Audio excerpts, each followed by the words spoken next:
표면상 내 몸은 점차 더 남성에 가까워지고 내 몸은 점차 더 여성에 가까워지는 듯이 보였는지 모른다.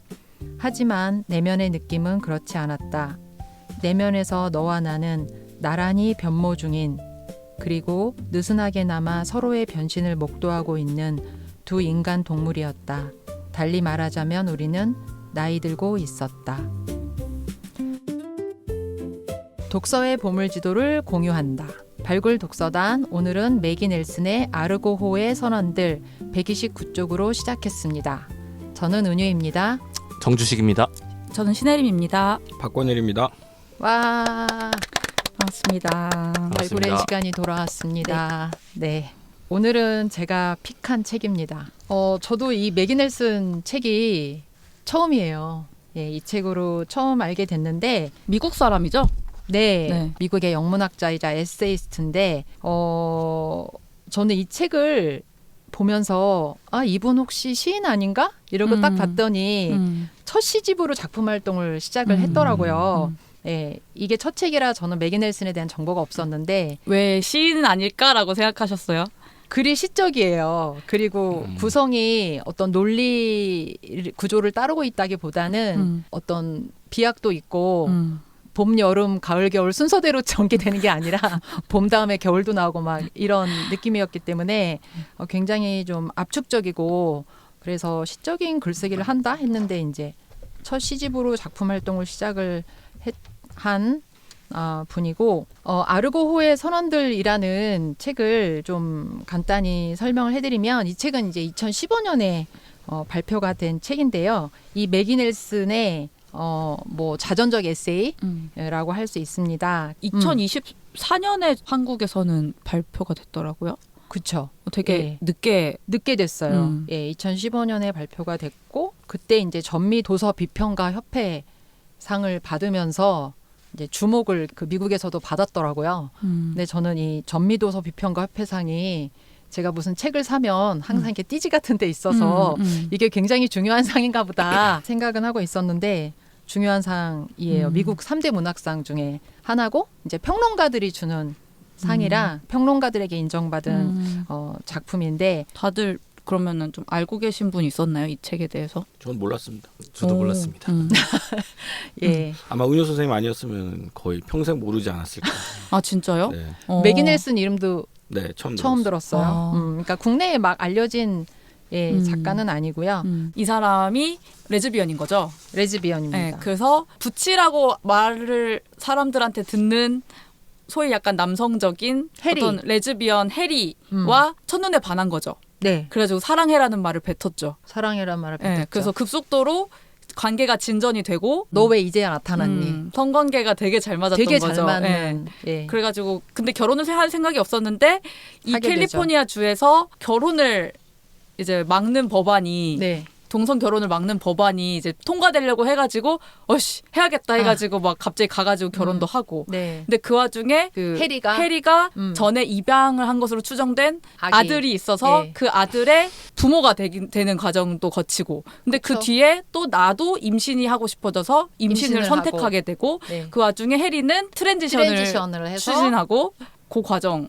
뭔가 한 사람의 인생에서 일어나기 힘든 것들이 되게 여러 개 있는 느낌? 그렇죠. 이 책이 어떤 퀴어함, 사랑, 그리고 모성, 이런 우리 문화적인 가정들에 대해서 계속 질문을 던지면서 좀 자신만의 답을 구해가는 글쓰기를 하고 있어요. 그래서 저도 이 책을 읽었을 때 굉장히 홀린 듯이 빨려 들어가면서 읽었거든요.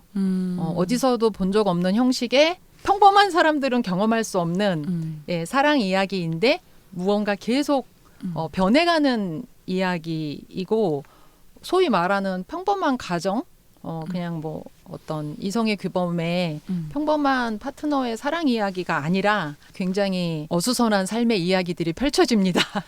네, 이 제목이 아르고호의 선언이잖아요. 선언들. 딱 제목만 봐서는 이 책이 무슨 책이지? 싶은 물음표가 떠요. 부분에 서두에 이제 이 아르고호의 선언들이라는 것이 뭘 의미하는지 좀 이야기가 나오거든요. 이거는 다른 분이 설명해 주시는 게 더 좀 우리 모든 것의 지식을 갖고 있는 박권일 선생님. 그렇지 않습니다. 그 원제목이 그 디 아르고넛이에요.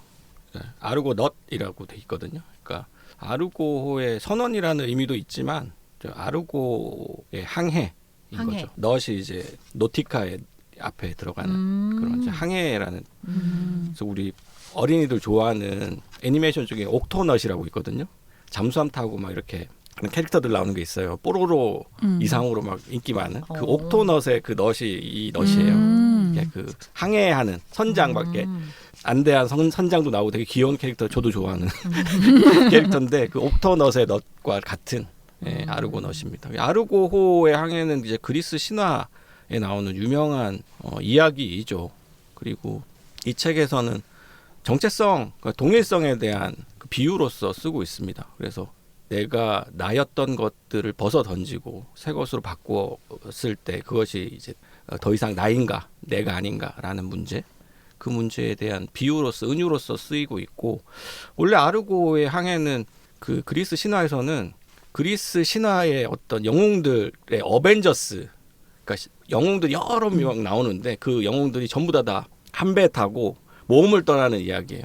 배를 타고 항해를 하다가 그 아르고호가 이제 낡을 거 아니에요. 타고 네. 다니면서. 그럼 그 아르고호를 수리하면서 그 아르고가 처음과 달라지는 거죠. 그렇죠. 각 부위가 교체가 되는 거잖아요. 교체가 선체의. 되죠. 네, 선체가 예. 바뀌면서 그러면 그게 처음에 출발했을 때 아르고와 완전히 아니죠. 나중에 이제 달라지는 달라지는데 네. 이름은 똑같이 아르고호야. 아르고인 거예요. 예. 그럼 그것이 예전에 우리가 처음 출발했던 이아고가 우리 떠나자 해서 했던 그 어벤져스가 모여서 탔던 그 아르고호인가라는 질문을 담고 있습니다.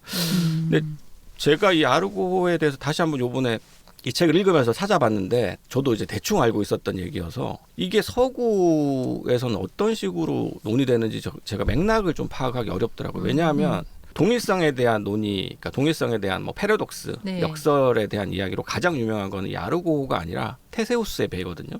무슨 배가 또 있습니까? 아, 배가 네, 또 있어요? 네.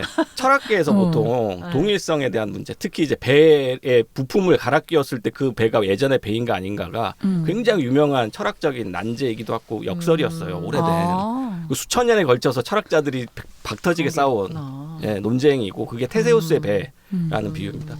그리스 신화에 양대 영웅이 있어요. 메시와 호날두 같은 존재가 있어요. 아테네와 스파르타가 라이벌이었잖아요. 네. 아테네를 대표하는 이 메시 같은 존재가 테세우스예요.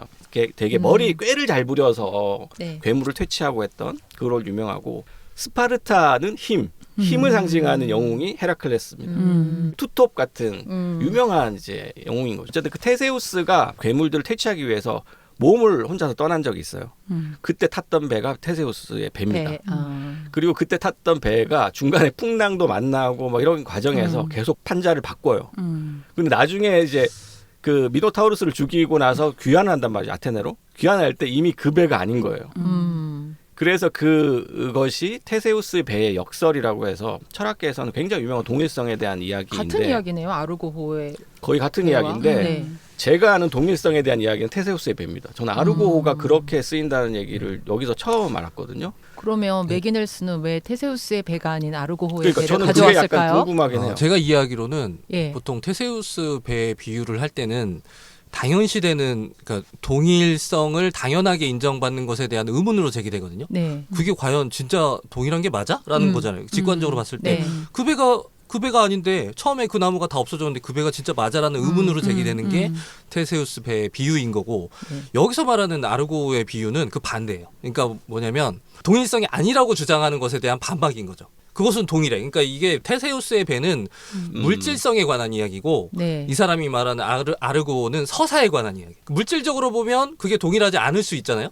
왜냐면 그 배가 아니니까 나무가 다 바뀌었잖아요. 네. 근데 이 사람이 말하는 그 항해 이야기 서사로 보면 네. 처음에 그 사람들이 겪었던 그 일들이 있잖아요. 내 자아가 계속 바뀌고 뭐가 됐다가 막 했지만 예전에 그 나와 지금이 닮아 있지 않지만 그래도 그 서사를, 하나의 서사를 겪은 꿰어낸 나다라는 주장이 아르고인 거예요. 그러니까 이 사람 책 내용과 연결해서 보자면 우리는 모두가 아르고호라고 주장을 하고 있는 거예요. 너희들은 나를 뭐 남자라고 하고 왜 그렇게 그 정체성을 뚜렷이 하지 않느냐고 물어보지만 그것은 모두 아르고라는 나야 날 뿐이야라는 주장을 하고 있는 거예요. 그래서 저는 그 두 용례가 좀 반대로 반대적이다. 사용된다고 생각합니다. 그러니까 네. 여기서 아르고의 선원들이라는 제목을 왜 갖다 붙였는지 사실 되게 초반에 이제 설명을 나오죠. 하잖아요. 네. 이게 네. 롤랑 바르트가 쓴 롤랑 바르트라는 책에서 나오는 구절인데 나는 당신을 사랑한다라고 말하는 이가 선박의 이름은 그대로임에도 바다를 항해하면서 이제 배를 점차 부품을 교체해 나가는 선원과도 같다. 이렇게 이제 바르트가 설명을 한 걸 가져오죠. 이거를 넬슨이 해리에게 연애 초반에 사랑을 고백하면서 보내요. 그러면서 당신을 사랑한다라고 말할 때 이 문장을 그 사용함으로써 매번 갱신되어야 된다. 그 의미가. 그 의미가 매번 갱신되어야 된다라는 이야기를 이제 여기 앞에 서두에 하면서 이 책 전체를 끌고 가죠. 그래서 이게 어떻게 보면 추진력이 되는 되게 메시지예요. 맞아요. 아르고의 선언들. 이 예시 때문에 관계에 대한 이야기로 더 훨씬 더 많이 읽히게 되었고, 그러니까 그쵸. 내가 은유를 사랑해라는 말을 이제 10년 전에 했고 5년 전에 했고 지금 한다가 사실은 다 계속 갱신되는 거고, 그 은유를 나는 사랑하기로 한다. 은유는 달라져. 계속 조금 달라질 수도 있는데 그쵸. 그리고 내가 모르는 은유가 새롭게 발견되기도 하고, 근데 계속 이제 갱신하는 거지. 나는 걔를 그쵸. 사랑하기로 하는 거지. 그냥 그런 변모하는 어떤 과정들, 결심하는 어떤 선택들, 약간 그런 것들에 대한 그냥 총합의 이야기라고 총합이고 그냥, 이 배는 그러니까 아까 말한 서사이기도 하고, 그러니까 몸이기도 하고, 삶 자체이기도 하고, 관계이기도 한 거죠. 그래서 전체를 아우르는 메타포이면서 또 이 책을 끌고 가는 서사의 엔진이 되는 되게 핵심적인 그쵸. 문장. 그래서 이제 이 넬슨이 이제 처음에 해리, 파트너인 해리가 전 파트너가 있어요. 그 전 파트너와의 사이에서 낳은 아들이 있어요. 입양이었고 그렇게 이제 가족이 돼가지고 크리스마스 때 가족 사진을 찍는데 넬슨의 엄마가 그거를 인터넷에 보내서 컵을 만들어서 이제 선물을 해줘요, 딸에게. 예, 그래서 가족 사진이 있는 머그컵이 집에 있었는데 그걸 본 친구가 와서 하는 말, 내 평생 이렇게 이성의 규범적인 건 처음 봐라고 말을 하는 거죠. 그러니까 너네 퀴어 가족인 줄 알았는데 왜 이렇게 어떤 외형적인 것은 이성의 규범적인 그런 가족의 꼴을 하고 있느냐라는 식으로 약간 조롱하듯이 좀 비아냥거리듯이 이렇게 말을 한 거를 듣고 이제 넬슨이 생각을 하는 거죠. 이 사진이 우리 관계의 정말 진실을 말해주는 건가? 그리고 해리가 지금 남자도 여자도 아닌데 그렇다면 이 사진도 다른 의미를 띠게 되는 걸까? 그러면서 또 이제 자기가 임신을 한 거잖아요. 그래서 또 출산을 하게 될 텐데 그 경험도 근본적인 어떤 그 탈바꿈, 퀴어한 것을 내가 낳는 그런 과정인데 이게 어떻게 이성의 규범적인 것이 되지? 라고 하면서 내 사랑은 퀴어한 어떤 사랑과 이 가족 관계, 그러니까 그러니까 이성의 규범에 되게 부응하는 사랑이라고 보여지는데 진짜 그런 건가? 라면서 이제 어떤 혼란을 느끼면서 자기 그 경험 이야기를 막 써나가요. 트랜지션 하면서 뭐 여행 가기도 하고 임신을 한 상태에서 또 자기 일하는 이야기도 나오고 또 자기가 의붓 양친이 되는 거잖아요. 해리의 전 자식에게 의붓 어머니가 되는 거죠. 그래서 그 의붓 양친 되기라는 또 서사도 가져와서 그거에 대해서 또 이야기도 쓰고 그런 자기 경험을 많은 이론가들 버틀러도 나오고 비트겐슈타인 막 이러면서 이제 이론을 가져와서 자기의 정상성이 아닌 이성의 규범적이 아닌 삶을 설명하려고 계속 시도하죠. 그리고 자기 이제 어떤 쾌락과 모성 그런 대립되는 것들을 자기 삶으로 계속 좀 돌파해 나가는 이야기가 전체적인 축이에요. 그래서 저는 좀 인상적이었던 거는 여기 뒤에 그 아기 낳는 그러니까 분만 노동이라고 정의를 내리거든요.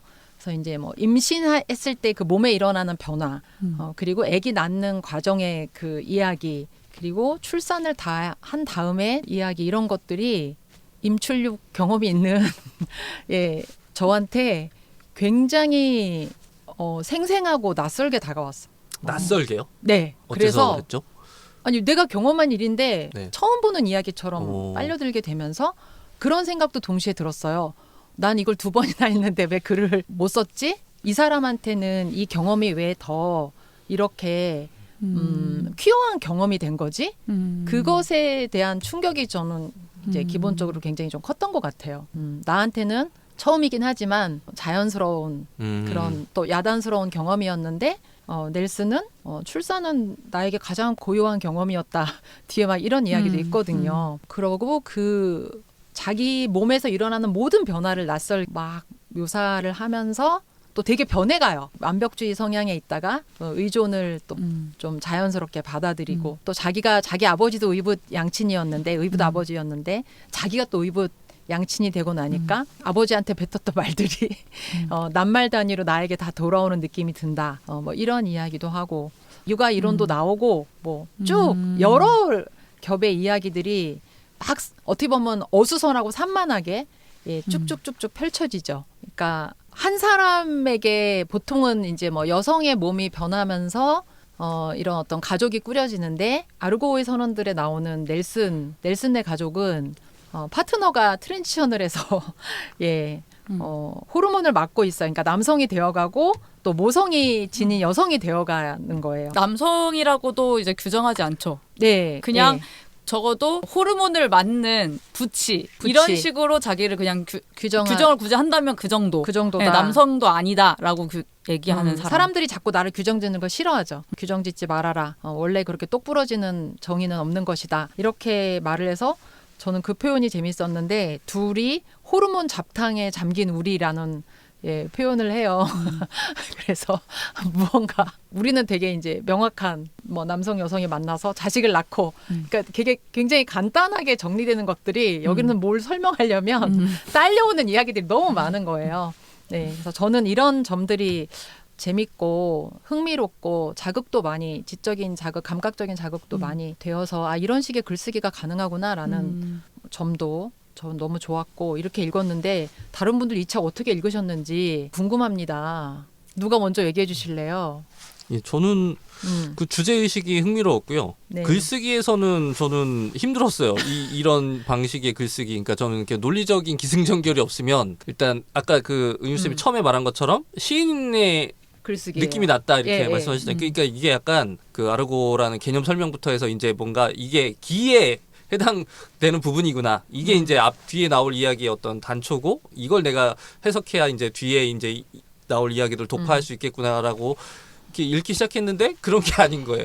그래서 전혀 다른 그냥 어떤 상념들의 나열로 구성된 거예요. 약간 운문으로 치자면 여러 시들이 그냥 계속 그냥 하루하루 그날 시를 쓴 것 같은 느낌의 구성인 거예요. 그래서 처음에는 되게 굉장히 힘들었어요. 근데 이렇게 읽어서는 안 되구나라는 걸 늦게 깨닫고 근데 이 사람이 하고 싶은 이야기를 파악하고 나서 그 주제 자체는 굉장히 흥미로웠어요. 예를 들면 그 동일성에 대한 의문도 굉장히 여러 그 이미 많은 사람들이 제기하고 뭐 이렇게 막 말잔치를 벌이긴 했지만 이 사람은 그거를 어떤 실존적인 수기로 그런 논의를 풀어가잖아요. 그러니까 자기 삶을 어떤 자기 이론의 어떤 사변이 아니라 네. 자기 삶 자체가 어떤 논증으로 사용하는 도구로 사용하는 이런 맞아요. 글쓰기 형식이어서 그 부분이 독특했다.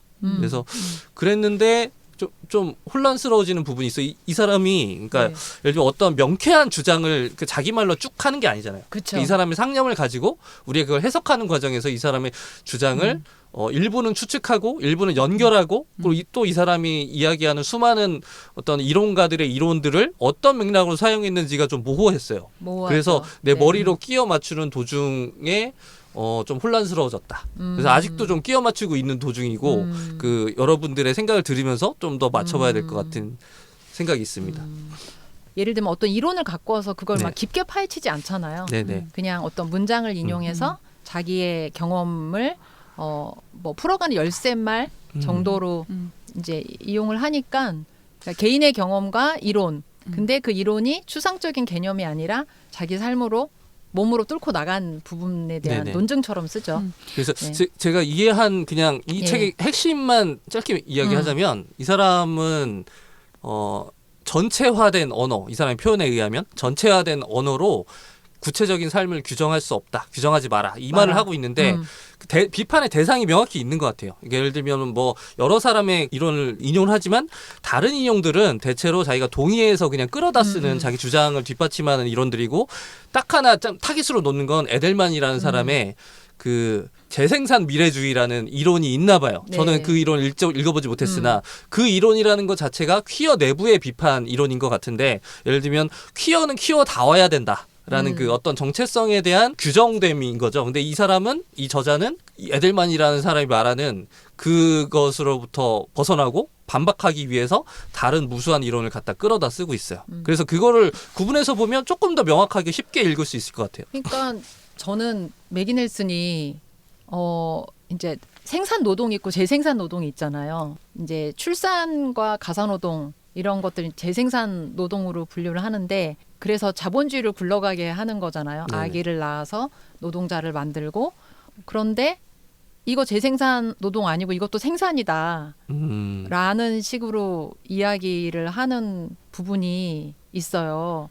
그래서 이것은 굉장히 퀴어한 경험이다. 그러니까 임신 같은 것도 굉장히 이성의 규범적인 어떤 삶의 과정인데 네. 그렇지 않다. 배태라는 것도 퀴어한 면을 굉장히 품고 있다라고 말하면서 한 사람의 정상 상태를 깊숙이부터 변동시키는 게 임신이다. 뭐 자기 몸과 뿌리로부터 친밀해지는 과정 혹은 몸과 뿌리로부터 되게 소외되는 과정. 이 두 개가 다 같이 있거든요. 임신에서. 그리고 심층부터 낯설고 거침없는 야생성을 띠면서 사람을 탈바꿈시키는 경험이 어떻게 이게 수능이냐, 퀴어하지 않단 말이냐. 그래서 그 임신의 어떤 과정이 네. 퀴어하다는 것까지는 알겠는데 그게 생산이다, 재생산이 아니라 생산이다라고 말을 하는 건 뭐예요? 저도 그건 못 따라가겠더라고요. 저도 거기서는 예, 퀴어의 거기서- 생산이라고 말하는 것 자체가 예. 아니면 그냥 퀴어가 키운 자녀를 말하는 진짜 정말로 그냥 사람을 낳았으니까 그게 생산이라는 건가? 아니면 근데 그렇진 않을 거예요. 왜냐하면 그러니까 이런 생산을 가능케 하는 노동이 재생산 노동이잖아요. 그래서 이제 뭐 이 자본주의 사회에서 성역할 나눌 때 남자는 나가서 일하고 화폐 가치가 가능한 노동을 하는 거고 이제 여성은 가정에서 그 재생산 노동 또 다음 날 일할 수 있게 또 아기도 낳고 가사 노동도 하고 이제 이렇게 이분법적으로 구분된 걸 좀 흔드는 거예요. 그러니까 여기서 이분법 비판도 나오잖아요. 그러니까 어떤 전체주의화된 언어, 이분법화된 언어. 그래서 더 이상의 어떤 삶의 다른 상상과 논의를 닫아버리는 그런 식의 프레임을 자기 삶을 가져와서 다 깨버리고 싶어하는 기획이 있는 네, 글입니다. 잠깐만 덧붙이자면 여기서 말하는 주 이분법의 그 타겟이 그 소위 말하는 이성의 세계의 정상 규범은 아닌 것 같고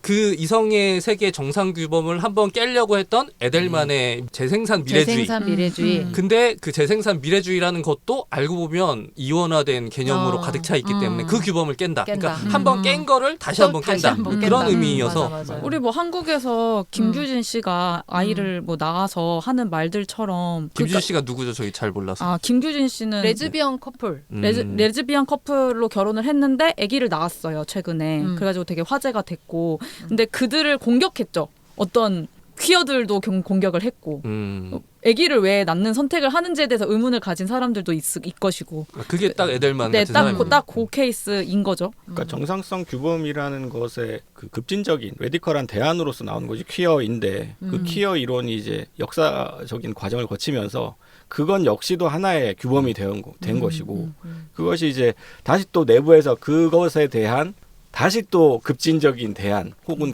급진적인 반박들이 많이 나오게 됐는데 사실은 그 퀴어 내부에서는 저도 뭐 잘은 모르지만 퀴어가 임신을 하고 하는 것이 이성의 규범으로 돌아가는 것이 아니냐는 비판은 오래전부터 많이 나왔었고 그래서 그 이야기로서 읽었을 때 저는 이 책의 내용이 막 새로운 건 아니었어요. 근데 충분히 그 개인의 경험으로서 핍진하게 다뤄지고 있고 그 출산에 이르는 과정들 그것을 자기 어떻게 생각했는지에 대해서 솔직하게 이야기하고 있고 일단 구라를 잘 풀어요.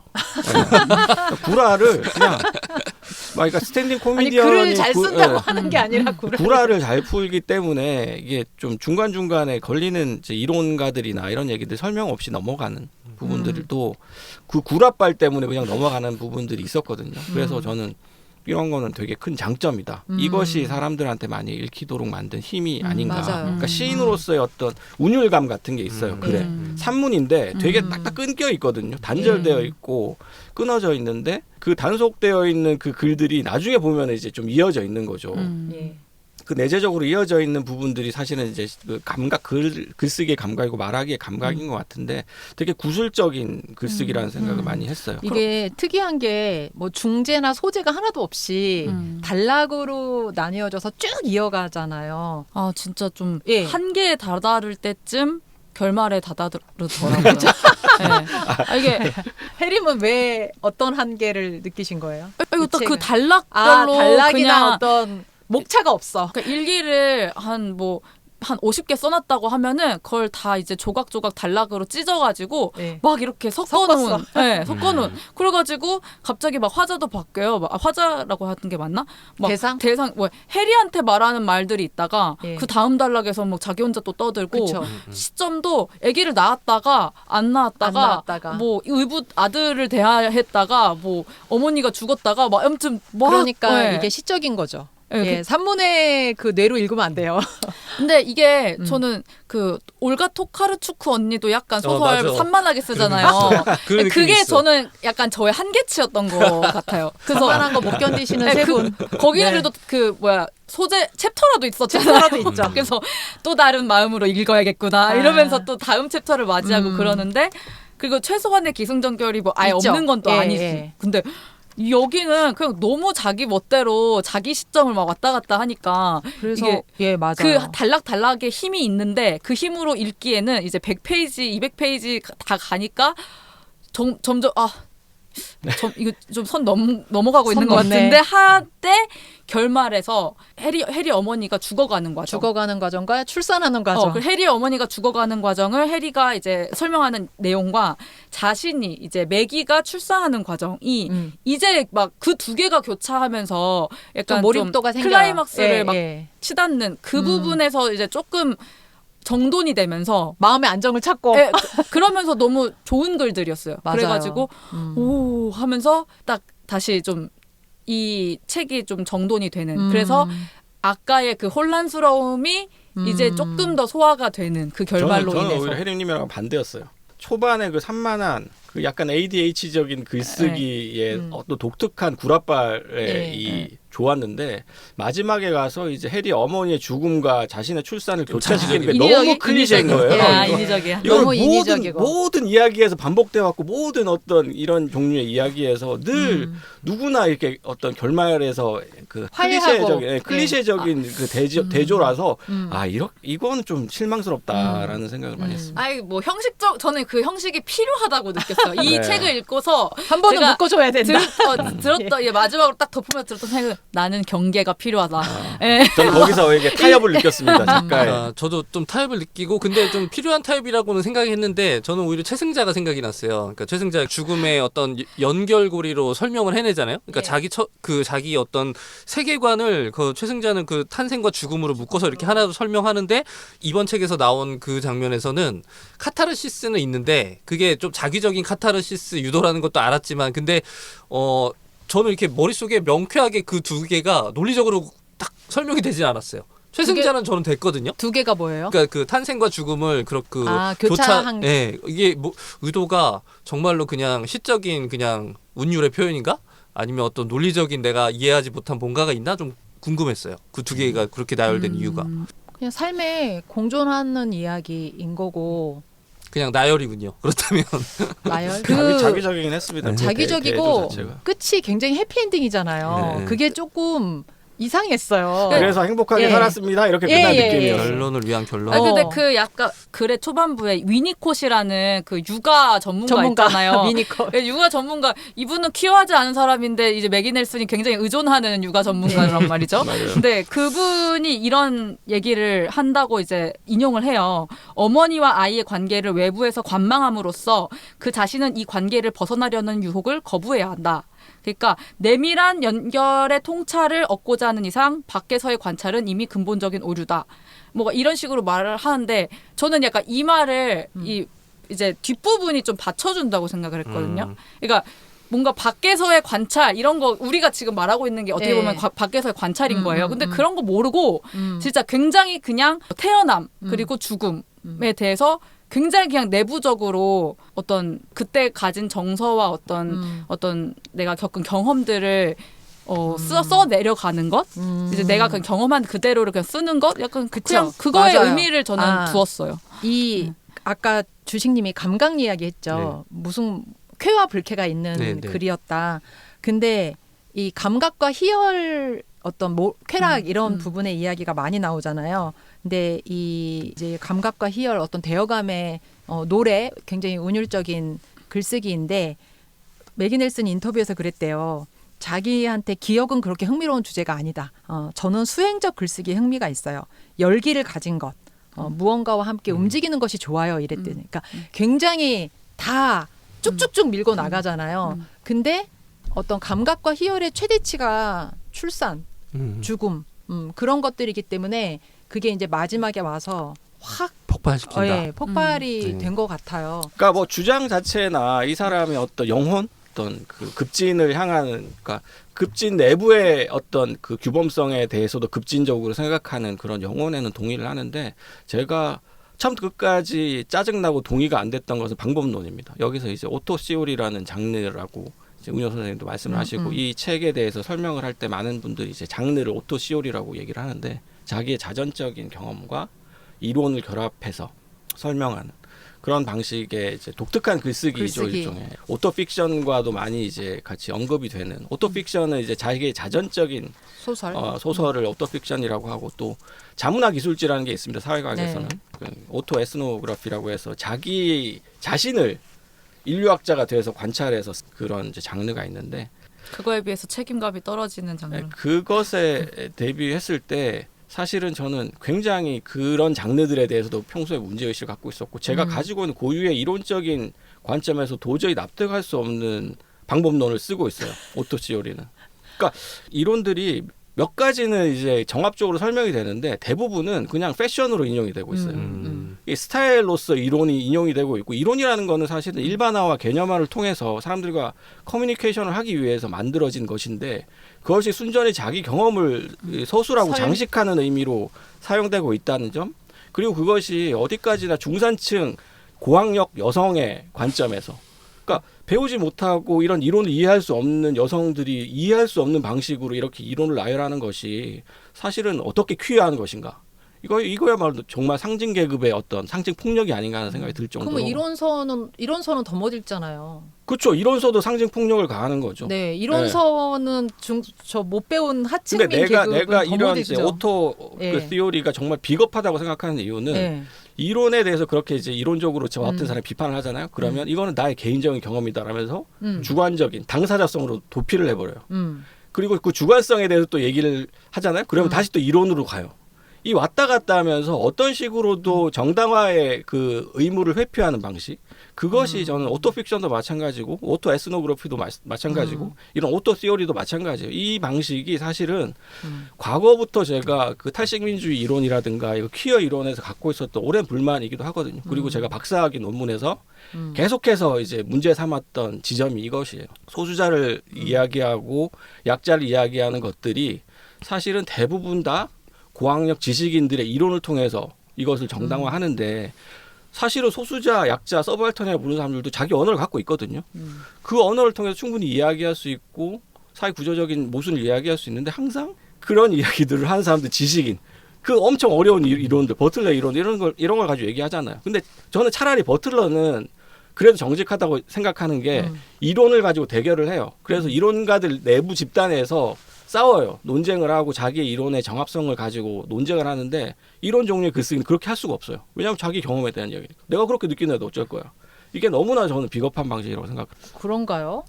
이론을 꼭 어떻게 써야 된다는 규정이 있어야 되는 건가?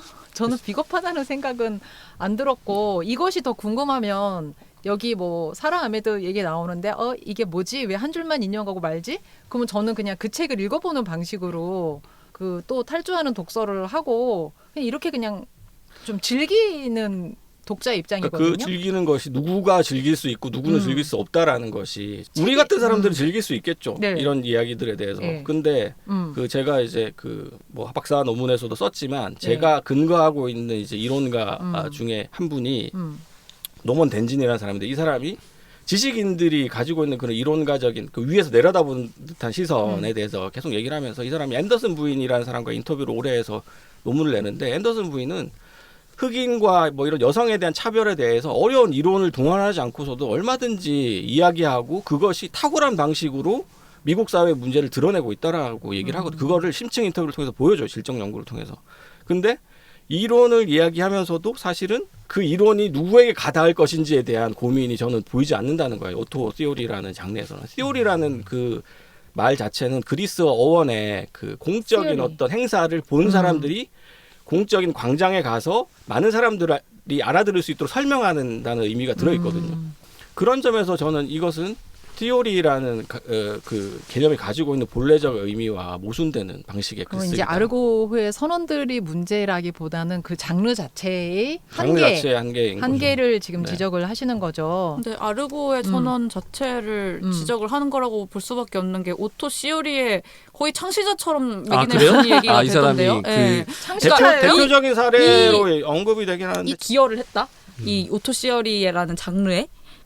저는 그 장르에 대해서는 모르겠어요. 그 장르가 옳다 그르다를 제가 그 일단 장르에 대한 이해가 없기 때문에. 네. 근데 그냥 이 글 안에서 이제 이 사람 말 안에서의 모순은 분명히 있죠. 예를 들면 이런 거예요. 초반에 이 글을 끌고 나가는 주요 논거가 바르트의 말이거든요. 네. 그러니까 바르트의 말이 언어가 뭐 처음엔 부족하다로 시작해서 언어로 뭐 규정을 다 설명할 수 없고 언어는 항상 부족할 수밖에 없고 뭐 이렇게 이야기하다가 언어의 어떤 무용함에 대해서 굉장히 자기 삶과 대비시키면서 여러 번 그 네. 얘기를 해요. 근데 그러면 그 설명 과정이 다 언어에 언어예요. 다른 사람의 언어에 복잡한 이론에 의존하고 있어. 그러니까 그 얘기를 자기가 실존적인 수기로서 쓴다 그러면 더 되게 처절하게 우리가 받아들일 수 있을 텐데 그런 대목에서 별로 필요하지 않은 그 버틀러나 뭐 바르트나 이런 사람들의 비트겐슈타인. 이야기들이 막 되게 뭐라 그럴까 좀 산발적으로 들어가잖아요. 네. 그게 이게 약간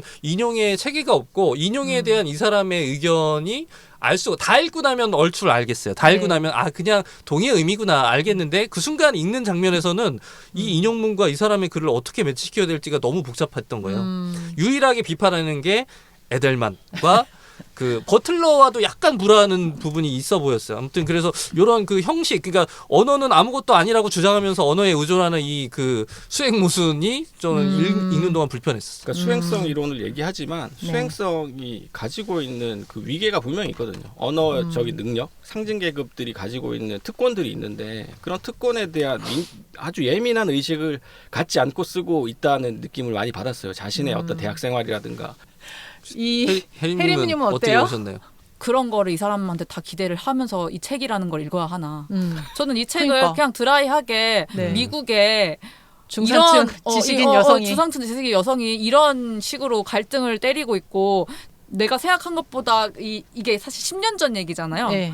10년 전에 이렇게까지 이제 첨예한 얘기의 한복판의 어떤 가정 이야기로서 이제 되게 핍진하게 그냥 잘 읽었거든요. 네. 근데 문득 자꾸 그 이론을 자꾸 인용해 대는 것 때문에 네. 저도 약간 불편함이 있었어요. 이 해리라는 이제 파트너가 더 마음에 들었어요. 매기보다. 해리는 담백하게 말하니까 글을 안 써. 사적으로 이렇게 글쓰기를 자기 이야기를 막 하는 거를 좋아하지도 않고 매기가 이렇게 자기 얘기하는 것도 별로 좋아하지도 않는데 매기가 나랑 어쨌든 사랑하는 사람이니까 좀 감내하려고 노력을 하지. 그러니까 그도 예술가잖아요. 네, 네. 예술가인데도 좀 안 하려고 하는 약간 그런 성질을 보이는 것 같더라고요. 그래서 매기보다 확실히 해리가 좀 내 마음에 든다. 그 와중에 또 둘 사이에 둘을. 호불호를 근데 그 와중에 매기는 네. 또 여기서도 방어를 치는 거예요. 이 책 안에서. 그런 해리를 알려줘 우리한테. 그러면서 내가 얘랑 좀 이 글 쓰기 때문에 갈등도 갈등은 있었고 있어. 그래서 해리가 내 글을 보면서 이런 반응을 보였고 이런 것까지 이제 글을 넣어 방어인 거죠 이게. 예, 그러니까 그런 식으로 이 책에다가 여러 가지 방어막을 막 쳐놨어. 그게 약간 좀 기본적으로 이분이 좀 새가슴인 것 같아요.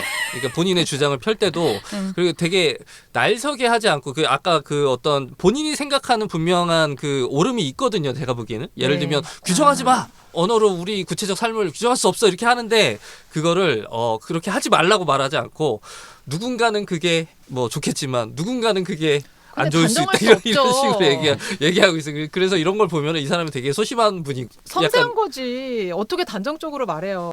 근데 결국에 예. 단정적으로 얘기한 거나 다름없다고 생각하거든요, 저는. 그러니까 그런 핵심 면이 주장은 있죠. 분명히 있어요. 그러니까 제목이 말하고 있는 핵심 주장. 네. 우리는 다 너도 그렇고 나도 그렇고 아르고의 선원인데 네. 우리를 그런 식으로 우리는 우리가 무엇이 우리의 자아가 어떻게 보이고 어떻게 변화하든 간에 나는 그 자체로 나일 뿐이야라는 이야기를 하고 싶은데 그 얘기를 너무 그런 식으로 그러니까 방어적으로 했다. 그런 이야기를 내 엄마한테 설명한다고 했을 때 폴 프레시아도 같은 난해한 이론가들을 굳이 인용을 할 필요가 없다는 거죠. 저는 그 이야기 아르고 선언의 아르고의 패러독스라든가 테세우스의 배 이야기는 누구나 이해할 수 있는 이야기거든요. 그것을 설명하기 위해서 수많은 이론가들 동원할 필요 없어. 저는 이론을 공부하는 제 개인적인 이유는 이론을 최소화하기 위해서요.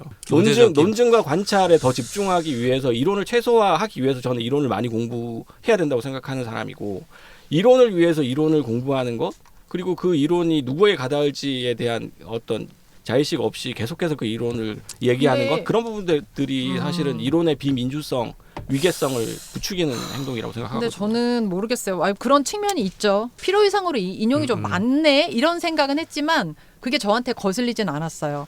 그리고 여기 뭐 위니콧이나 이런 막 이론가들 나오면서 예를 들면 위니콧은 뭐 이런 거 그 인용을 하거든요. 아기는 잘 보듬어졌던 경험은 기억하지 못한다. 아기는 충분히 보듬어지지 못했던 정신적 트라우마의 경험을 기억한다. 이제 이런 이야기를 하면서 자기 이제 육아하면서 느끼는 완벽한 충분히 좋은 엄마로 어떻게 살아가야 될까를 고민할 때 예를 들면 이런 거 갖고 오면서 이렇게 이탈릭체로 나와요. 그러면 전 이런 거 읽을 때 저도 아기 키울 때 이런 거 엄청 읽으면서 내 경험과 대입해서 제 글쓰기에 녹여내면서 막 그렇게 읽었거든요. 그러니까 되어감에 가는 과정이 있다는 건 뭐냐면은 자기 삶을 설명할 언어가 너무 많이 필요한 거예요. 그러니까 어떤 하나가 아니라 상태가 계속 바뀌니까 뭐 엄마가 처음이니까 엄마로 또 어떻게 해야 될지 이런 게 너무 필요한 거야. 그래서 저는 그냥 절실한 사람은 계속 공부해야 되잖아요. 그러니까 그런 맥락에서 이게 그렇게 불편하지 않았어요. 그리고 세즈윅에 대해서도 이제 인용이 되게 많이 나오는데 자기가 세즈윅한테 배웠고 퀴어 이론가의 되게 대표적인 분이라고 저도 알고 있고 책을 읽어보진 않았지만 근데 자기가 어쨌든 영향받은 선생님이고 그리고 퀴어하다라는 것 자체를 어떤 성 정체성의 그 동성의 어떤 그 애정으로 국한시키지 않는 것을 세즈윅이 굉장히 강조했다. 뭐 그러면서 이제 가져오잖아요. 그래서 퀴어하다라는 것을 어떻게 재전유할 것인가. 뭐 이런 거를 또 얘기하면서 갖고 오니까 저는 그냥 이런가 보다. 이렇게 볼 수도 있구나. 퀴어하다는 걸 조금 더 확장적으로 생각해 봐야겠구나. 라고 하면서 잘 흡수를 했어요. 그래서 제가 좀 인상적이었던 그런 대목은 예를 들면 내가 아는 퀴어 중에 자기 욕망의 주요한 특징으로 동성을 꼽는 사람은 굉장히 소수에 불과하다. 저도 예, 그게 제일 인상적이었어요. 불과하거나 아예 없을 붙이고 것이다. 내가 여자들과 맺어온 관계에서 동일함을 발견했대도 그 지점이 여자라는 범주성의 동일함은 아니었고 신체 부위성의 동일함은 더더욱 아니었다. 그보다는 가부장제에 산다는 것이 무엇을 의미하는지를 두고 우리가 공유하는 참담한 이해였지. 뭐 이렇게 나오는 거죠. 그래서 그래 퀴어라는 것을 내가 좀 협소하게 생각했구나. 그러니까 이런 식으로 오는 거예요. 그래서 이거를 그 세즈윅의 이론을 가져와서 퀴어는 계속되는 순간 운동 관계다 이런 이제 인용을 또 가져오잖아요. 예, 그래서 저는 이런 부분에 있어서 굉장히 뭔가 내가 느꼈지만 모호했던 거 하지만 또 어떤 협소한 생각에 갇혀 있었던 거를 좀 계속 깨준다 그런 생각이 들었고 또 아까 이야기한 것처럼 누구도 잘 이야기되지 않는 어떤 모성의 쾌락 그러니까 모성이 돌봄의 주체로서만 이야기됐는데 이제 또 추구하는 모성 그 이야기도 이렇게 전면화시켜서 또 가져온 부분도 굉장히 저한테는 새로웠습니다. 그런 방식으로 부르디에도 그렇게 얘기한 적이 있어요. 비슷하게. 그러니까 자기의 어떤 이론, 그 상징폭력이라든지 그러니까 사회 구조적인 불평등의 이론을 얘기하는데 사람들이 이제 부르디 이론은 너가 돕고자 하는 사람들이 이해할 수 없는 그런 어려운 이론을 얘기하고 있지 않느냐. 이거 모순 아니냐라는 식으로 이제 우파들 공격을 하니까 부르디에가 나는 그 모든 사람들이 내 이론을 이해해야 된다고 생각하지 않고 이해할 수 있다고 생각하지 않는다. 그러니까 고통받는 사람들, 못 배운 사람들은 당연히 이 이론을 이해할 수 없고 사회의 어떤 이 상징폭력이라는 것은 되게 어렵고 복잡한 것이기 때문에 이해할 수 있는 사람은 이미 한정되어 있다. 나는 그 한정되어 있는 사람들을 대상으로 해서 이야기를 하는 것이고 그 고통받는 사람들 대리해서 내가 지식인으로서 위계를 가지고 얘기하는 것이다. 그것도 상징폭력이다라고 얘기를 하거든요. 그러니까 그렇게 자기의 위치를 알고서 지식의 위계를 인식하고서 그것을 얘기하는 것. 저는 스피박도 비슷하다고 생각해요. 스피박도 많이 비판을 받았잖아요. 서브알턴이라는 그 못 배우고 그 아웃캐스트적인 존재들이 그러면 말을 할 수 없다라고 너가 비하하는 거냐라는 식의 이야기를 비판을 많이 받았는데 스피박은 그렇게 생각했던 거죠. 그것이 솔직한 심정이었고 그럼에도 불구하고 그것을 자신 같은 지식인들 이야기해야 된다고 생각했기 때문에 얘기를 했고 저는 그것은 충분히 있을 수 있는 입장이라고 생각해요.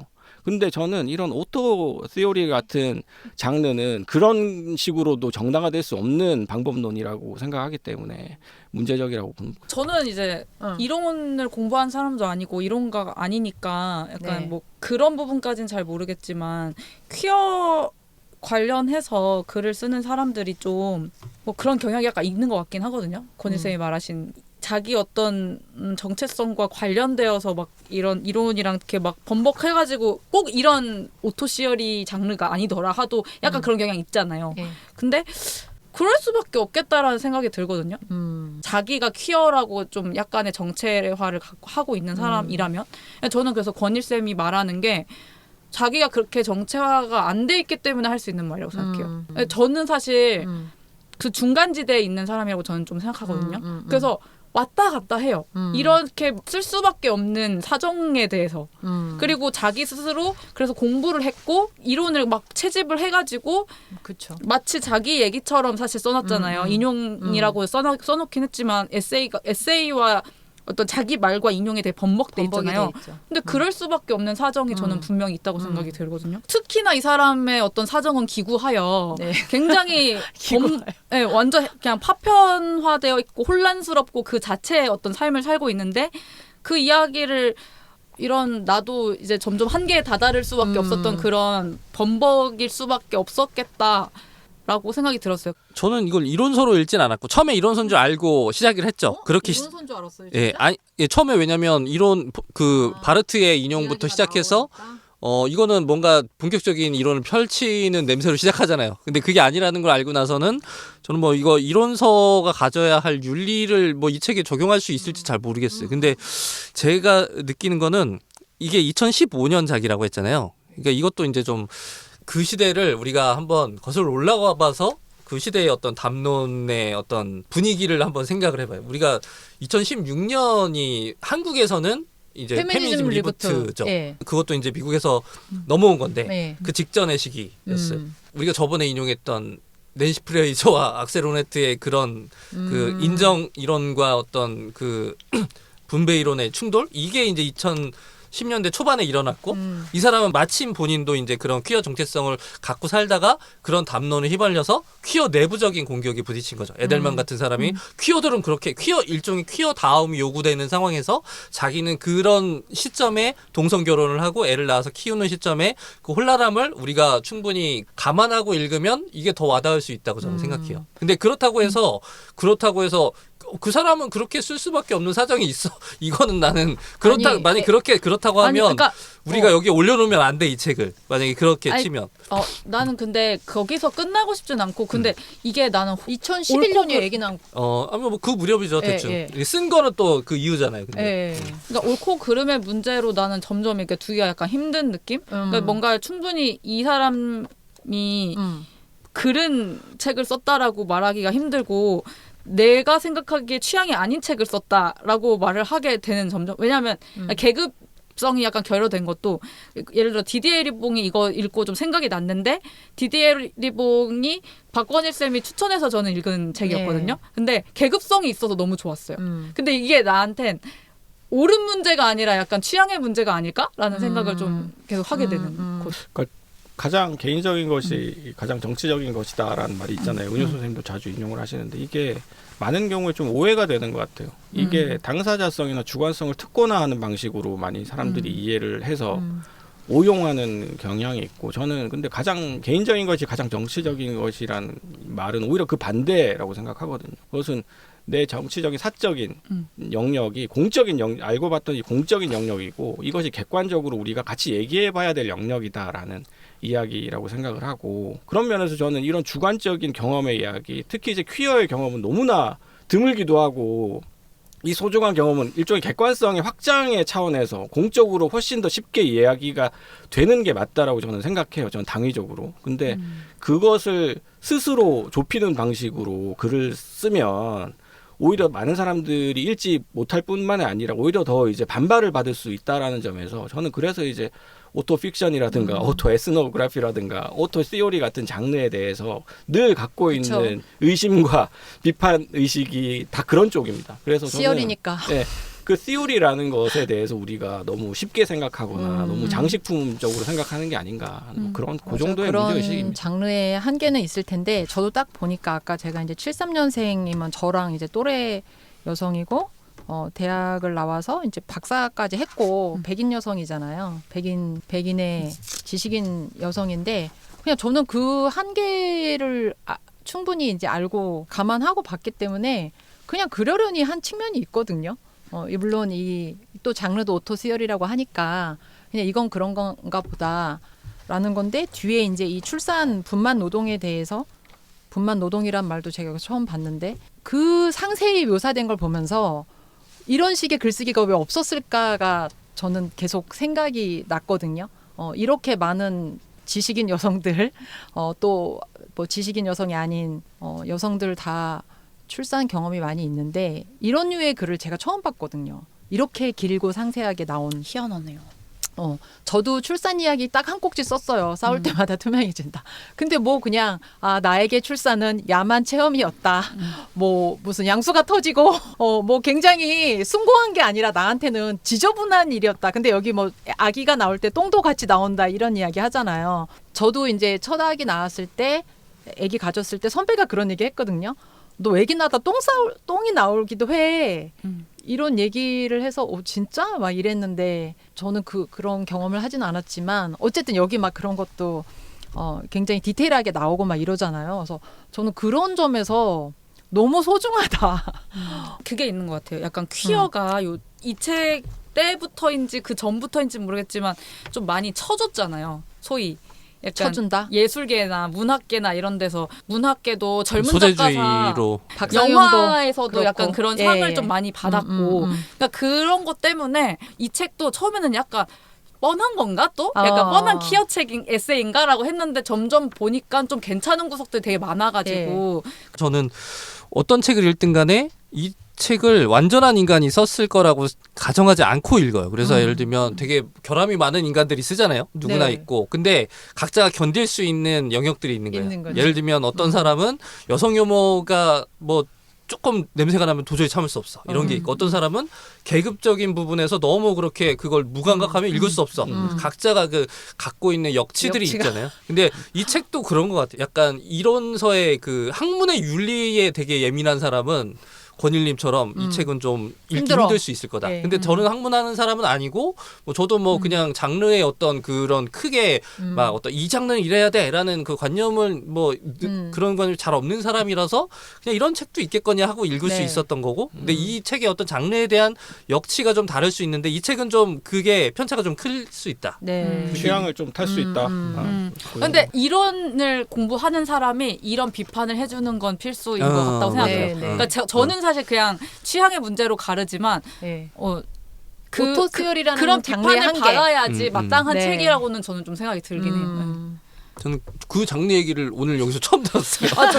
저는 그래가지고 사실 이 책을 발굴 독서단이 아니라 딴 데서 다시 읽어봐야겠다. 독서 모임 같은 걸. 왜냐하면 그러게. 이런 네. 얘기가 흘러갈 것 같았어요. 그러니까 저는 사실 하고 싶은 질문이 뭐였냐면 네. 진짜 질문 다들 뭐예요? 생각하는 것 중 얼마만큼을 언어로 표현할 줄 아시나요? 막 아. 이런 질문이나 또 좋은 아니면 질문이죠. 저는 퀴어라는 게 뭐라고 생각하는데 여러분 어떻게 생각하시나요? 예를 들어서 퀴어하다는 게 어떤 뭔지. 의미인지. 저도 그건 여러분은 진짜 얼마나 궁금해요. 자신이 퀴어하다고 생각하시나요? 뭐 이런 거를 그런 얘기를 하죠, 그냥. 이 책이 막 처음에는 뭐 언어로 뭘 규정하기가 힘들다고 말해놓고서는 자꾸 무슨 퀴어가 이래 네. 막 이러잖아요. 네. 그럼 너가 생각하는 그 퀴어의 언어는 뭔데? 약간 그런 생각이 들기도 근데 하고. 그것도 비판할 만큼 쓰진 않아. 그냥 맞아. 그냥 이거 약간 재기발랄하게 그냥 맞아. 툭 지나가는 식으로. 질문이 뭐였죠? 아까 혜리님이 질문이 퀴어다움에 대한. 그래서 제가 그것도 있었고 또 그 앞에도 뭐 하는 거 언어로 있었는데? 얼마만큼 표현할 수 있는가. 그것도 있어. 나에 대해서. 그러니까 네, 경험과 내가. 내 생각과 내 감각에 그치, 대해서. 그치. 그게 되게 쉽지 않은 일이라는 걸 저는 정말 그래서 글을 쓸 때마다 느끼는 것 같아요. 그래서 전 리스펙하는 부분이 있었어요. 그걸 해냈다. 해냈다. 이분이. 어느 부분에 대해서 해냈어요. 아, 그렇죠. 그래서 아름답고 놀랍게 해냈다. 저는 이 예. 책을 읽고 제가 생각하는 표현에 지금 5%도 지금 안 되고 있어요. 진짜 짜증나요 지금. 지금 천천히 한번 표현한 해봐요. 것 그럼. 중에는 표현할 수 없는 것이 들어있습니다라고. 제가 생각하는 퀴어함은 음. 제정신이지 않는 것에 더 가깝거든요. 음. 저는 젠더보다도 음. 뭐가 퀴어야라고 했을 때 제정신이 아니다. 약간 좀 제정신이 아니면 약간 퀴어해. 아, 정상에서 많이 벗어난 것 아 그것도 조금 다른데. 다른가요? 네, 그래서 예를 들면 어떤 게 있을까요? 제정신이 아니다. 미친 그러니까 사람이 이게 제정신이 아니라 그러잖아. 피 기꺼이 미친 이렇게 사람? 파편화된 글을 쓸 수 있으면 조금 퀴어하다. 퀴어스럽죠. 이거 자체가 네, 퀴어한 약간 글쓰기. 퀴어스럽죠. 그리고 이분이 재생산 미래주의가잖아요. 네. 그것도 퀴어하지 않은 거라고 까는 거나 마찬가지인 거거든요. 음. 이제 더 이상 너네들은 퀴어한 애들이 아니야 라는 식으로. 어. 근데 퀴어함은 자기가 퀴어하다고 말하면 또 이게 퀴어가 퀴어하니까 아니야. 아니지. 그런 느낌이 좀 예, 안 들고 예. 약간 이 책에서 퀴어하지 않은 부분이 바로 권일쌤이 말한 그 부분인 것 같거든요. 음. 너무 정확한 계급을 맞아요. 갖고 계신 예, 분이에요. 예, 그게 나한테 약간 퀴어하지 않은 걸로 예, 다가와요. 예. 그 부분에서는 약간 주식님이나 은유쌤은 좀 더 이 사람보단 퀴어하달까? 더 가난하다는 얘기야. 가난하다는 얘기를 아니. 어렵게 아니, 하네. 뭐 학벌이나 예, 학력이나 이런 맞아요. 거에 되게 사로잡혀 있지 않은 예, 사람 이런 게 이제 되게 지금은 이거 쓰시고 뭐 교수님도 되셨잖아요. 예. 이 그치, 매기넬슨은 약간 교수야. 그런 부분에서 되게 안 퀴어하다. 아. 약간 이런 생각이 좀 들긴 해요. 그럼 제정신이 아닌 거랑 무슨 상관이에요? 아 재정 다시 명명해야 돼. 퀴어가 이제 글자 그대로 어. 좀 이상한 거잖아요. 이상한 거죠. 기묘한 그런 의미잖아요. 음. 누구나 기묘한 부분들이 있는데 음. 제가 생각하는 그 퀴어는 그 기묘함을 자기가 명확하게 인식하고 계속해서 수행하는 게 퀴어함이에요. 그러니까 이상한 사람은 있을 수 있죠. 그냥 존재 자체가 이상한 생물 자체가 퀴어하잖아요. 아니 사실은. 좀 특이하다 이런. 그러니까 많은 생물들이 양성구유거든요. 그러니까 암컷으로 변하기도 하고 수컷으로 물고기 같은 연어 같은 것들은 그러니까 생물계 자체가 사실은 퀴어한데 근데 우리가 인간들 사이에서 문화적으로 퀴어하다라고 얘기하는 것은 생물학적 퀴어함이 아니라 자기 자신을 퀴어로 인식을 하고 그 퀴어적인 실천을 계속해서 매 순간 실천하고 수행하는 사람들. 그러니까 이런 매기넬슨 같은 사람도 끊임없이 자기 퀴어성을 의심하잖아요. 그리고 막 방어하려고 하고 자기가 정말 정상성 규범에 이렇게 포섭되는 건가라는 걸 의심하면서도 계속해서 또 다른 단계로 바뀌어 나가는 것. 그래서 끊임없이 자기를 갱신하는 게 퀴어다. 그런 면에서 많은 이제 좀 사람들이 좀 퀴어한 부분들이 있고 또 퀴어라고 주장하는 사람들 중에서도 사실은 퀴어하지 않은 의식보단 수행에 더 방점이 수행에 있는 거죠. 훨씬 의식을 방점이 하든 있죠. 무의식이든 그쵸. 이제 수행한다는 네, 것에 네, 네, 네. 맞아요. 그런 것 같네요. 어떠세요? 뭐가 퀴어인 것 같아요? 제정신 그 표현을 이렇게 하면 저는 길들여지지 않는 사람. 그게 조금 더 맥락상 맞는 것 같아. 그러니까 우리 어떤 그 정상성 모델이나 이런 것들 끊임없이 걸로 수렴하는 삶을 살잖아요. 조금 더 고학력, 조금 더 많은 부, 조금 더 많은 인정. 근데 그거를 비켜나는 사람들이 저는 퀴어한 것 같아요. 그러니까 이 지배 논리나 사회 규범에 길들여지지 않는 사람들이 퀴어하다.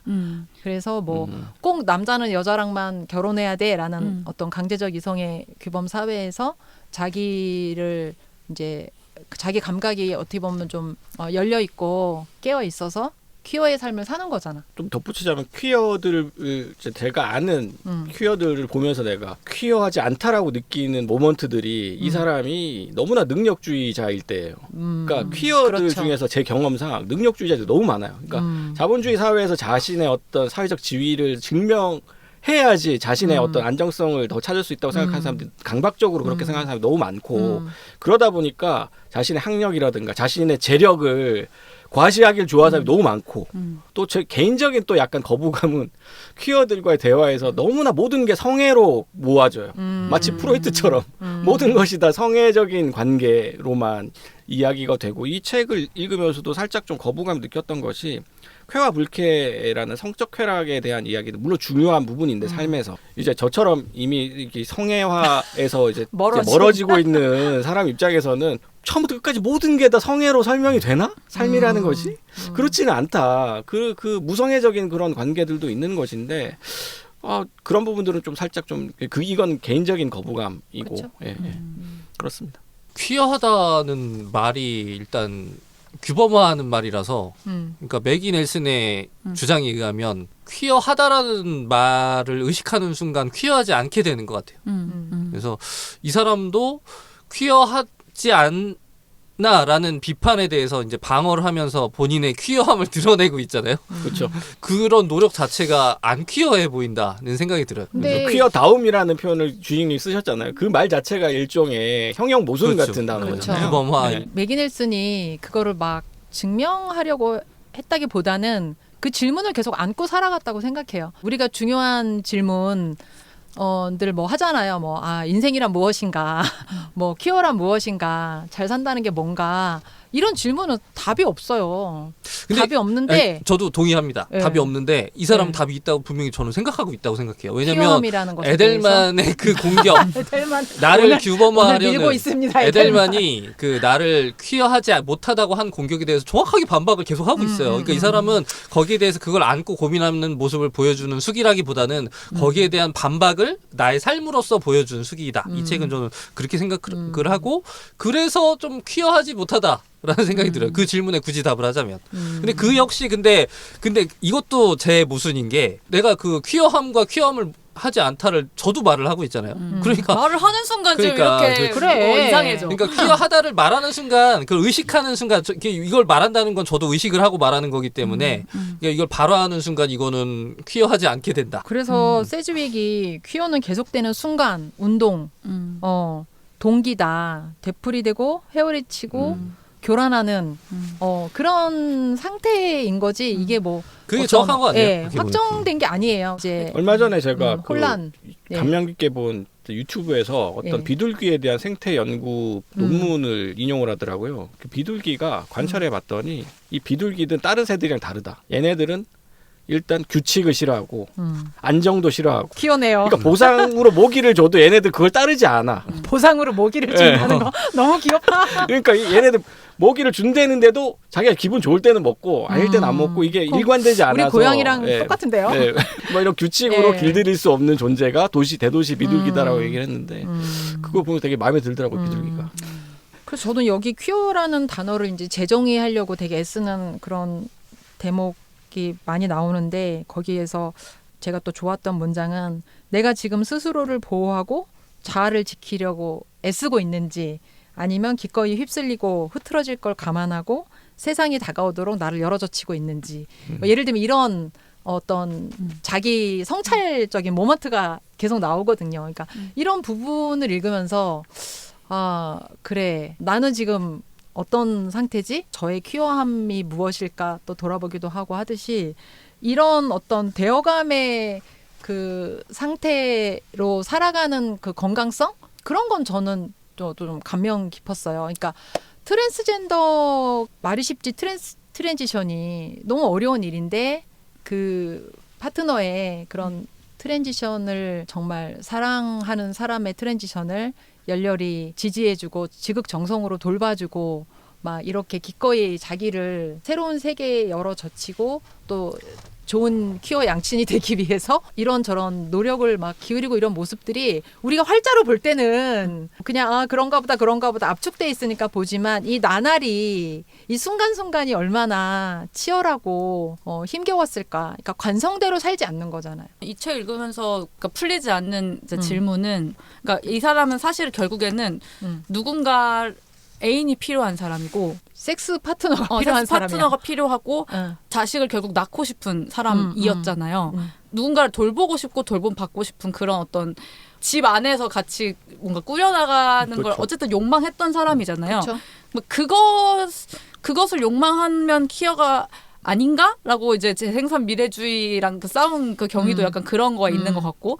그러니까 맥기네슨의 않겠다. 입장은 그런 것 같아요. 그러니까 굳이 누군가를 돌보면서 파트너를 가지고 정상적인 그 가정, 이성의 가정처럼 살아가는 것을 하지 않겠다라고 강박적으로 생각하는 것 자체가 퀴어하지 않은 것이고 그것에 얽매이지 않고 그때그때 내가 원하는 삶을 그 살아가고 순간에 그 불편함과 그런 힘듦을 감수하면서 살아가는 것 그것이 그것을 퀴어. 선택한 것이 맥기네슨이 기꺼이 열어놓은 생각하거든요. 거지. 그러니까 이것이 정확히 퀴어이기 때문에 내가 살아간다는 것이 아니라 또 맞아요. 규정된 삶 자체에 대한 회의 그런 뭐 부정을 통해서 그때 내가 바뀌어 나가 아르고 선언들처럼 아르고 호처럼 바뀌어 나가는 것 자체를 긍정하는 것에 내가 누군가를 가깝다고. 돌보면서 살아가고 싶고 혹은 내가 진짜 사랑하는 사람과 계속 옆에 두고 살아가고 싶은 그 욕망 자체는 규정이랑은 관련이 없는 거. 그쵸. 그렇게 인 저는 거죠. 읽었습니다. 그리고 그게 바뀔 수 있잖아요. 네네. 계속 바뀌고. 그쵸. 아, 난 젊었을 땐 진짜 혼자가 좋았는데 뭐 예를 들면 나이가 들면서 바뀔 수도 있고 맞아요. 젊어서는 같이 사는 게 좋았는데 나이 들면 혼자가 좋아질 수도 있고.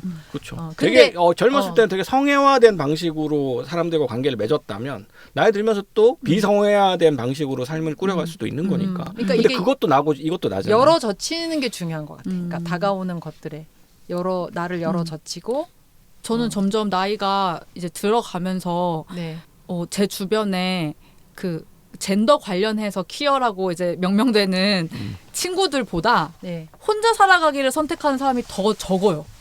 네, 그래서 그게 더 퀴어 같아요. 퀴어가 더 많아지고 네. 혼자 1인 가구로 네. 살아가는 사람이 더 퀴어해졌다. 네. 그러니까 나이가 혼자 들어서도 나 살지만- 결혼 안 할 거야. 나 애인도 없어도 돼. 이런 사람들이 없다고요. 거의 없어요. 그러니까 그래서 그런 사람들이 더 이상해 퀴어해졌다. 보이고 퀴어 같아요. 뭐 이 사람의 주장은 뭐 그 제 식으로 번역을 해보자면 그러니까 다른 사람의 삶에 대해서 의견을 갖지 마라 그렇게 봐요 저는. 그러니까 규정하지 말라는 얘기는 사실 규정이라는 거는 의견이 담긴 거잖아요. 가치 판단이고 정상 비정상이든 뭐 퀴어든 뭐 안 퀴어든 간에 그러니까 다른 사람이 뭐 혼자 살든 뭐 어떻게 살든 누구랑 살든 간에 도울 게 있으면 도울 수 있겠지만 의견은 갖지 마라. 그러니까 제 친조도 거기에 가깝거든요. 거기에 84쪽에 이런 거 나오거든요. 그러니까 사람들이 자기 젠더나 섹슈얼리티에 관해 실은 그 무엇에 관해서건 어떻게 느끼는지 알아내는 가장 좋은 방법은 그들이 하는 말을 경청하고 그 말에 따라 그들을 대하는 것이지 그들 본인이 밝힌 현실을 내 현실로 뒤덮어 버리는 게 아니라는 걸 어떻게 전달하지? 이런 부분이 있어요. 그러니까 이 얘기랑 저는 네, 비슷한 맥이 것 되게 같아요. 닿아있다고 생각해요. 그러니까 타인의 현실을 내 현실로 뒤덮어버리고 타인의 삶을 내 논리로 뒤덮어버리면 안 된다. 그거에 대한 경계는 계속 나오는 것 같아요. 그러니까 규정하는 것의 어떤 폭력성? 저 예전에 이 젠더 관련 무슨 강의 들으러 갔는데 제가 좀 당황했던 게 남잔지 여잔지 분간이 안 가고 너무 궁금한 사람들이 많아서 순간적으로 저 사람 남자야 여자야 이거를 제가 계속 생각하고 있는 저를 발견하고 내가 이거를 왜 이렇게 규정하려고 그러지? 이러면서 이제 가만히 있게 됐는데 그런 것을 하지 말라. 는 저는 이야기 같아 그냥 돌아. 네, 제 고민은 그런 거예요. 근데 현실적으로 이제 그렇게 타인의 쾌락을 존중하고 타인의 쾌락을 침범하지 않는 삶을 살면서 어떻게 타인과 사이좋게 돈독하게 친밀성을 깊게 쌓아갈 것인가 그것이 저한테는 더 중요한 과제이고 힘든 과제인 것 같습니다. 저는 이 책은 제목이 다 있다고 생각해요. 그러니까 음. 아르고호의 선원들이라는 제목이 사실은 주장이기도 하고 뭐 진심이기도 하고 결론이기도 해요. 그러니까 우리 모두가 다 아르고의 선언이라는 이야기인데 아마도 중요한 모티브는 배우자의 트랜지션이었을 것 같아요. 그걸 보면서 저 사람의 트랜지션 이전과 이후를 생각했을 때 그게 동일한 내가 사랑하는 동일한 해리인 존재라는 것을 확인한 다음에 아마도 이 책을 쓰게 되지 심지어 않았을까? 해리는 3번 바뀌었어 이름도. 그렇죠. 라고 생각이 돼요. 해리라는 존재. 근데 조금씩 생각해보면 우리가 성적으로 트랜지션 하지 않더라도 우리는 늘 트랜지션 트랜지션이죠. 되고 있는 인간이잖아요. 세포 단위에서 매일매일 트랜지션이 되고 있어. 근데 그 단순한 사실을 사람들이 자꾸 까먹고 자꾸 자기의 어떤 이원화된 언어로 그 사람과 나를 자꾸 규정하고 막 이렇게 설명하려고 하는 이런 시도가 이 사람이 너무 싫어서 아르고의 선원들이라는 말로 그냥 그 주장을 함축해서 담아서 전달하고 있다고 생각해요. 이 안에서 드러나는 뭐 어쩌고 저쩌고 지지고 볶고 살고 있는 이 사람의 어떤 삶 자체의 모습은 그냥 아르고의 선원들이라는 주장에 대한 어떤 그 자기 어떤 뭐 변명? 뭐 언어? 뭐 이런 식으로 설명을 할 수 있을 것 같아요. 그래서 저는 이 제목만으로 다 설명이 되는 좀 명쾌한 책일 수도 있다. 이렇게 생각을 합니다. 세포 단위에서 트랜지션 일어나고 있는 거 맞고 우리도 이제 어제의 나와 오늘의 나가 다른 건 많은데 이 트랜지션은 진짜 다른 트랜지션. 네, 똑같은 트랜지션이지만 그렇죠. 정말 다른 트랜지션이고 목숨을 걸고 하는 거고 가족으로부터도 지지받지 못하고 트랜지션 이후에도 너무나 많은 것을 감당해야 되고 제가 인터뷰한 번역가 중에 여성이었는데 그때 호르몬 치료 받고 계셨었거든요. 그래서 이제 인스타 친구라 쪽 보는데 거의 이제 외모가 많이 바뀌셨더라고요. 근데 제가 내일 그분이랑 이제 출장을 강연을 어디 같이 가게 됐는데 제가 이 모바일 체크인 하니라고 뭐 남성 여성 이거 체크하는 거 있잖아요. 주민번호 넣고 그거 하는데 이제 여성 뭐 이렇게 간단히 했는데 내일 내가 만나는 그 동료는 주민등록증 잘 됐을까? 해결됐을까? 안 됐으면 이걸 남자로 해야 되나 여자로 해야 되나 그게 이제 걱정이 되는 거예요. 그러니까 이 트랜지션이라는 게 정말 큰 일이고 너무나 이 사회에서 계속 장벽을 만나는 일이거든요. 이제 화장실 들어갈 때부터 사람들 놀래는 그 일상의 문턱부터 시작해서 여기 나오는 트랜지션의 무게에 대해서 두 가지 생각이 굉장히 다 적절한 것 같습니다. 네. 특히 이게 10년 전에 쓰였는데 사실 10년 후에 지금 우리가 읽고 있는 이때 FTM 혐오가 훨씬 심해졌잖아요. 그렇죠. 더 격렬해졌잖아요. 격렬해졌죠. 그래서 또 시사하는 바도 좀 더 있는 것 같고. 네, 맞아요. 그래서 저도 이 트랜지션 어떻게 보면 돌봄 보호자이기도 했던 매기 넬슨의 그런 부분을 읽으면서도 진짜 트랜지션의 그 무게에 대해서 또 이렇게 삶의 자신을 열어젖히고 산다는 게 무엇인가에 대해서 또 생각해 볼 수 있는 책이었습니다. 네. 저도 마무리 발언하자면 그 오드리 로드가 그런 얘기를 했죠. 그 유명한 아버지의 도구로는 아버지의 집을 무너뜨릴 수 없다. 저는 이걸 말하는 발화의 내용과 수단의 관계에 대한 이해를 하고 우리가 급진이라는 것은 말을 통해서 실현되는 게 아니라 수행과 실천을 통해서 실현되는 건데 그것이 되게 쉽지 않은 과제라는 걸 계속 끊임없이 자기를 성찰해야 되는 굉장히 까다로운 작업인데 그것은 단순히 텍스트를 이론을 막 얘기한다고 해서 그것이 실현되는 것은 아니다. 그래서 자기가 무너뜨리고 싶은 세계를 향해 갈 때 그 수단이 무엇인지 자기가 서 있는 위치가 어디인지를 끊임없이 이렇게 짚어봐야지 되는 것이고 그것을 어느 순간 망각할 경우에는 되게 역겨운 이야기가 될 수도 있다. 그것을 항상 염두에 둬야 된다. 못 견뎌. 오토시열이 못 견뎌.